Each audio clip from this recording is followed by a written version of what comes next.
In Mongolia, Buddhists have elected a new leader, while in Germany, a Protestant pastor has had to step down in disgrace.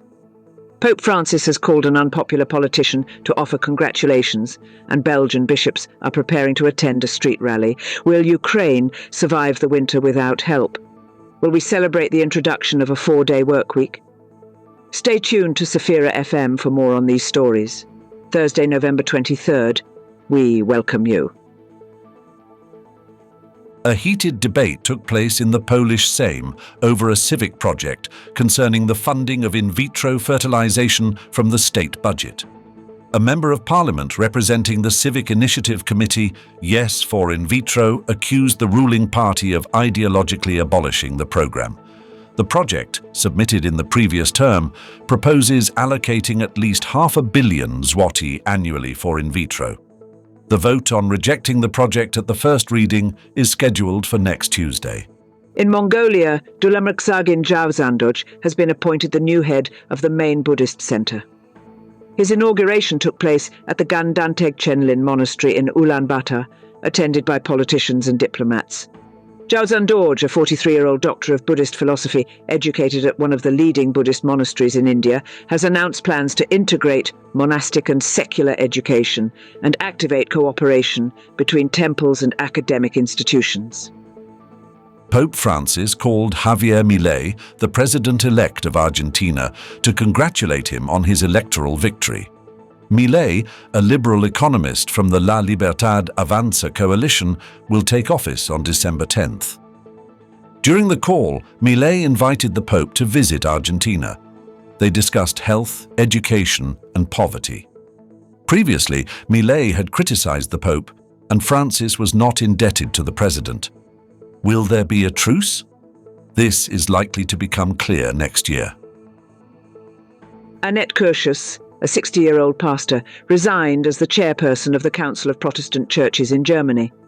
The resignation followed a public debate over allegations of covering up sexual abuse in the 1990s when she led a parish in Siegen. Curtius denied the allegations. Following her departure, her duties will be temporarily taken over by the deputy chair of the council, Bishop of Hamburg, Kirsten Feers. Catholic bishops in Belgium will participate in the Climate March on December 3rd in Brussels. In a published letter, Catholics were invited to join the march organized by the Climate Coalition. The bishops emphasize the need to care for our common home and point out the significant impact of climate change on the poorest. The bishops note that participating in the march is a response to the commandment to love one's neighbor and recognize Christ in the poor. The first confirmed participant is Bishop Jean-Pierre Delville from the Diocese of Liège. Father Piotr Rosochaki of Caritas Spes in Odessa highlights that conflicts in the Middle East are limiting international aid to Ukraine. He points out that Ukraine will not survive without external support, especially in the face of winter and potential Russian attacks on energy infrastructure. Rosochaki emphasizes that humanitarian aid for Ukraine is decreasing, and financial assistance is now the most effective form of support, allowing residents to meet their basic needs. According to recent research, the 4-day workweek brings positive effects. Last year, the Polish press agency reported growing interest in shortening the workweek in Poland. Worldwide tests evaluating the impact of this change were conducted.